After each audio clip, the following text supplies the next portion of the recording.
Hello friends. Many times we may have cases when we need to preserve existing data before it is overwritten by new data, like files and folders. One way to preserve data in such case is moving data like files and folders from one location to another. In this video, we will learn about how we can move files and directories from one location to another. Move-item command moves an item including properties, contents, and child items from one location to another. In this example, we are moving a file from a location specified under path parameter to a location specified under destination parameter. Use of alias is always recommended for sake of reducing code writing time and code length itself. In this example, we can easily identify the benefit of using alias. Command has 9 characters, but its alias has only 2 characters. Path parameter is used to specify the current location of items that need to be moved, and destination parameter specify the location where the items are being moved. In this example, we can see that two locations have been specified.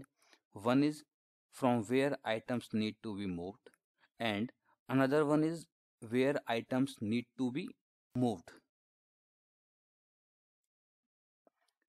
What if parameter shows what would happen if command gets executed without running the command actually? It is a kind of simulation mode. In this example, we are trying to see the output of a command using what if parameter. Pass-through parameter is used to return objects that we are working with on screen as well. By default, output is not provided on screen by this command. In this example, we can easily identify the use of pass-through parameter by running both these commands.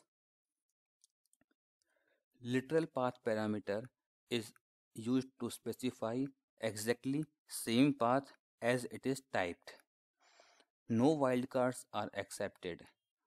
The only difference between path parameter and literal path parameter is that one accepts wildcard but other does not. In example as well, we can see exact path is specified with literal path parameter because it does not accept wildcards. Confirm parameter is used to give a confirmation prompt before running the command actually. This helps us to be double sure about our action.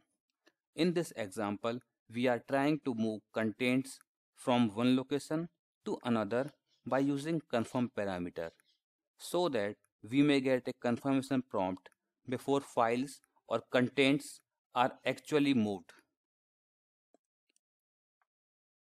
Include, exclude, and filter parameters are used to limit the coverage of wildcarded path.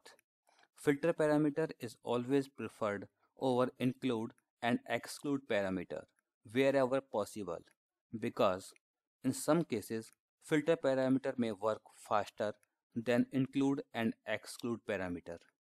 In this example, in first command, we are limiting the contents that we need to work with to text files only using filter parameter. In second command, we are limiting the contents to text files only using include parameter. And we are excluding text files which have numeric 2 in their names. Sometimes we may need to move contents of subfolders along with contents of folder specified under path parameter. Recurse parameter is used to move contents of subfolders along with contents of folder specified under path parameter. In this example, we are using recurse parameter to move all text files of directory dir2 and all its subdirectories. Sometimes there may be cases that files in destination location are not important and we want to override them with new files. In such cases, we may use force parameter to overwrite same items in destination. In this example, we are trying to move a text file that already exists in destination directory using force parameter. Now let's recap.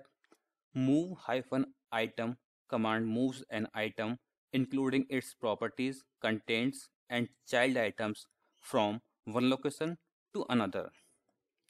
Mi and mv are alias of this command. Path and destination specifies source and destination. What if, literal path, pass through, confirm are some parameters of this command. Include, exclude, and filter limit the scope of wildcarded path. Recurse parameter is used to move contents of current folder and its subfolders. Force parameter is used to overwrite same items in destination.